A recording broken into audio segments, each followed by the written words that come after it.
Halo, what's up guys? Gimana kabar kalian hari ini? Semoga sehat selalu dan dimudahkan rezekinya ya. Baiklah, pada kali ini Mimin mau menceritakan kelanjutan sequel dari film Rogue Warfare yang pertama dengan judul Rogue Warfare The Hunt.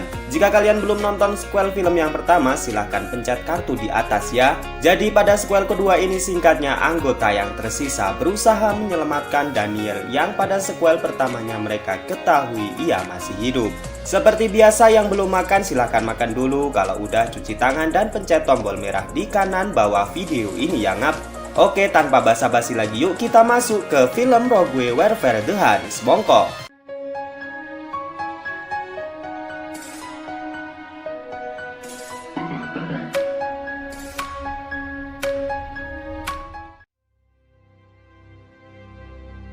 Pada awal film, kita diperlihatkan Daniel yang sedang disekap oleh pasukan teroris jubah hitam. Dan terlihat sekarang Daniel terlihat dengan kondisi yang sangat buruk. Pemimpin jubah hitam menginginkan Daniel menyaksikan teman-temannya meninggal satu persatu. Di lain sisi diperlihatkan para anggota yang tersisa sedang mencari keberadaan Daniel dengan cara menyusuri lembah dan perbukitan. Dengan bantuan senjata canggih berupa satelit, mereka berhasil menemukan titik lokasi yang keberadaan kamp pasukan jubah hitam. Dan begitu sampai, anggota tim khusus langsung membuat serangan dadakan kepada kelompok jubah hitam yang terlihat sedang lengah.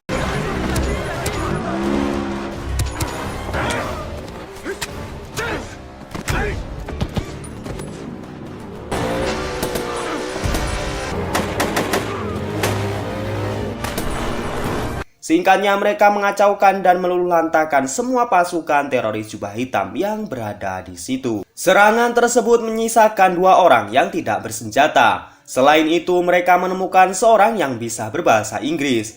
Dari orang tersebutlah dapat digali informasi bahwasanya pemimpin jubah hitam telah membawa Daniel ke sebuah desa tua yang berada di 25 km ke arah timur. Ia juga meminta belas kasihan agar ia dibiarkan untuk hidup. Ia mengatakan terpaksa bergabung ke kelompok jubah hitam agar keluarganya tidak dibunuh. Karena hal tersebut, James kemudian menyuruhnya untuk pergi. Raf yang khawatir jika orang tersebut akan memberitahu pemimpin jubah hitam menyuruh Gelina sang sniper untuk membunuhnya.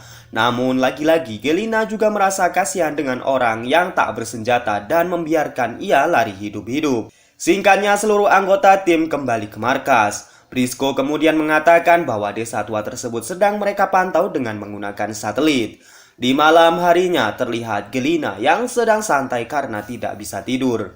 Jack kemudian menasihatinya untuk beristirahat walaupun hanya sebentar saja.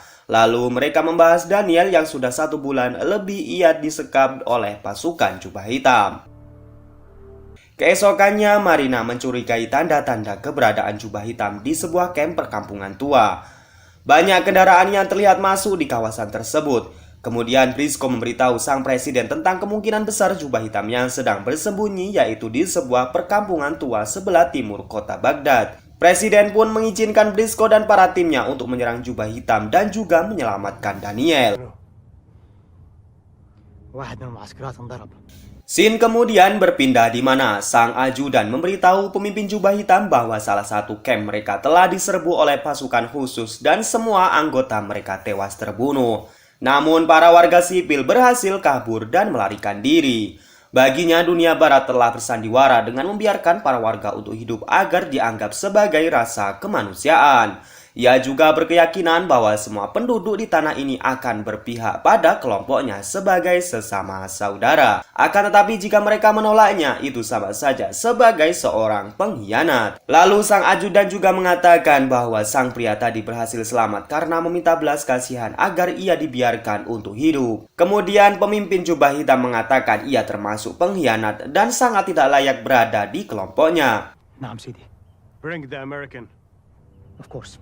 Di markas diperlihatkan semua tim bersiap untuk mendatangi sebuah desa tua. Briscoe kemudian memberikan denahnya dan menyiapkan strategi kepada seluruh tim. Dan kemudian mereka berangkat dengan diantar sebuah helikopter menuju sebuah bukit dan dilanjutkan dengan jalan kaki. Di sini Gelina berjaga dari kejauhan dan bersiap dengan snipernya. Sementara yang lain masuk ke dalam desa. James di sini berpasangan dengan Ralph menerobos masuk, sementara Jack dan Sue menyusul dari arah belakang. Kemudian mereka masuk ke dalam sebuah bangunan dan mengira Daniel berada di dalamnya. Akan tetapi mereka tidak menemukan Daniel di sana. Dan kemudian kita disajikan dengan aksi sniper cantik dan mematikan menghabisi para oknum teroris tersebut.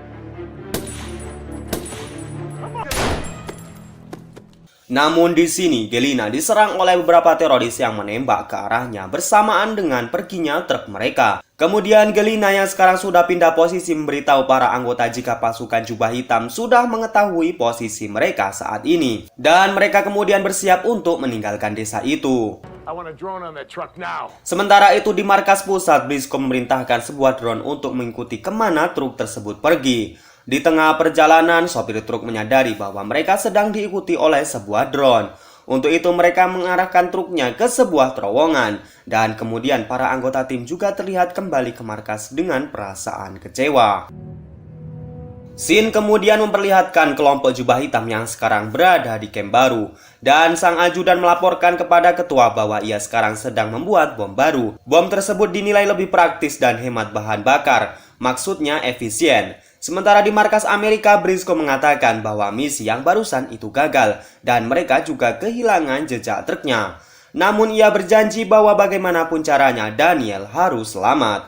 Akan tetapi di kondisi sebenarnya Daniel sekarang seperti orang gila. Ia memainkan sebuah dahan yang ia anggap sebagai senjata api. Ia juga terlihat tertawa sendiri di hadapan pemimpin jubah hitam. Tak habis dengan itu, Daniel kemudian dikeluarkan dari kurungan dan dibawa di atas bukit. Ia juga dibohongi bahwa teman-temannya sekarang sudah mati. Daniel juga disiksa dengan cara diikat di sebuah tiang di bawah teriknya matahari. Kemudian beberapa jam kemudian ia diguyur air dan dibawa kembali ke dalam kurungan. Daniel terus ditekan mentalnya dengan cara membunuh pria yang dibiarkan hidup oleh pasukan khusus di hadapannya.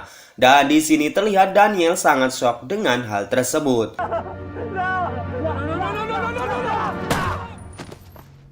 4 hari telah mereka lalui, namun Briscoe dan anak buahnya belum juga menemukan camp baru jubah hitam setelah mereka kehilangan jejak truk di sebuah terowongan. Dan tak berselang lama mereka mendapat sebuah kiriman video yang memperlihatkan ketua jubah hitam sedang mengeksekusi sang pria di hadapan Daniel. Dan di sini mereka mempunyai harapan bahwa setidaknya Daniel saat ini masih hidup, walaupun terlihat keadaannya sangatlah buruk. Briscoe kemudian memerintahkan untuk melacak sumber video. Namun di sini Galina yang tidak sabar memerintahkan Smith untuk menggunakan metode hacking. Namun Smith tidak berani mengambil resiko tersebut dan akhirnya Galina sendirilah yang melacak pengirim video tersebut. Di sini diperlihatkan Galina yang bukan hanya jago tembak-menembak, ia juga mahir dalam masalah hacker. Dan singkatnya, Galina telah berhasil menemukan server Amerika dan ia juga menemukan tempat-tempat yang kemungkinan besar itu adalah markas baru jubah hitam. Di lain sisi, bom yang dibuat pasukan jubah hitam sekarang siap untuk diuji coba. Lalu Daniel dikeluarkan dari kurungan untuk menunjukkan efek yang dihasilkan dari gas sarin. Di sini seorang teroris dengan setia mengorbankan dirinya sebagai alat uji.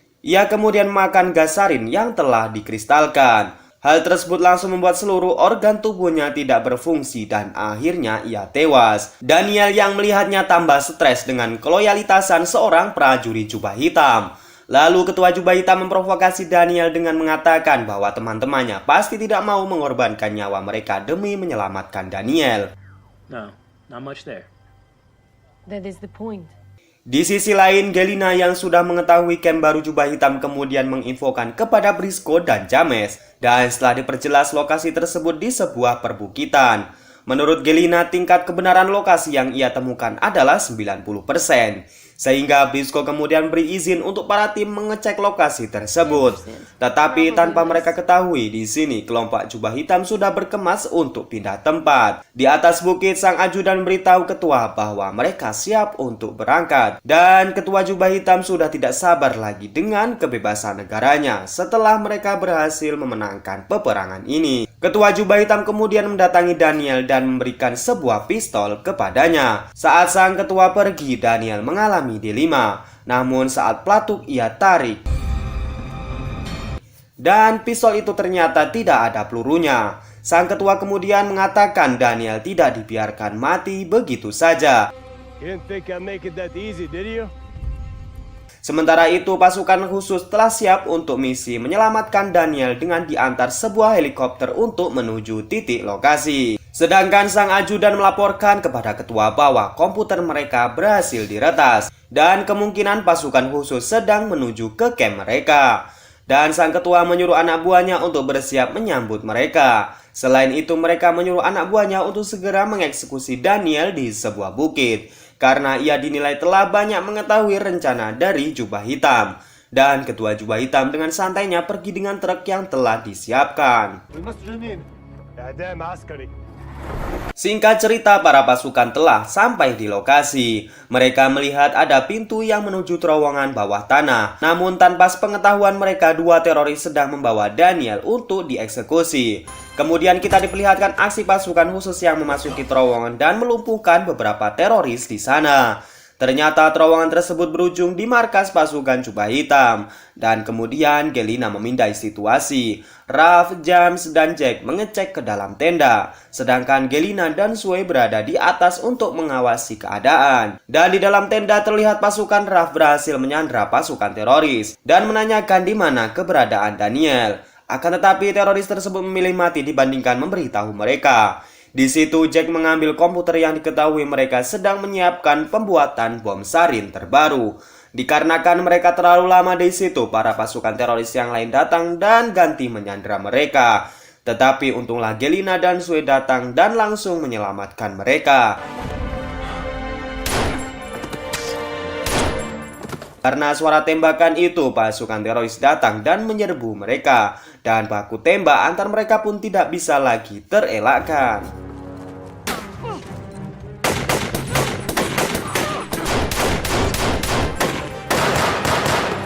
Ralph dan James kemudian melihat kurungan Daniel. Namun karena di dalamnya kosong, mereka berdua kemudian mencari ke atas bukit. Dan tepat sebelum para teroris tersebut akan mengeksekusi Daniel, Tiba-tiba James dan Ralph menolongnya tepat pada waktunya. James kemudian mengabari markas bahwa misi kali ini mereka sukses. Namun Daniel terlihat depresi dan sangat syok. Mereka pun bergabung kembali dengan timnya Gelina dan segera pergi dari sana. Tapi tunggu dulu, para pasukan teroris tersebut tak semudah itu menyerah. Mereka terus menyerang pasukan khusus di sepanjang perjalanan. Dan pada adegan ultimate-nya, Jack melemparkan sebuah granat ke kerumunan pasukan Jubah Hitam yang membuatnya ambyar tak karuan.